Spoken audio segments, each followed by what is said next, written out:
Moto G6 Play, and let me show you how to change wallpaper on the following device. So at the very beginning, let's start by using your home screen. Let's open the list of all apps, then find and select the settings. From the list of settings, you need to choose the display. Right here, let's tap wallpaper, and you can use some live wallpapers. You can use the wallpapers from photos from your gallery, or you can choose the wallpapers from Moto Gallery. So let me choose the wallpapers from Moto Gallery. Here you've got a couple of wallpapers that you can use. For example, in my case, let me use some art right here. For example, the following one. And let's tap set wallpaper. So you can decide either you would like to use it on your home screen, lock screen, or of course you may also use it on both screens.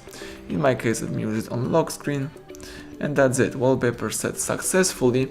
Now if you press the power key, you should see the new wallpaper.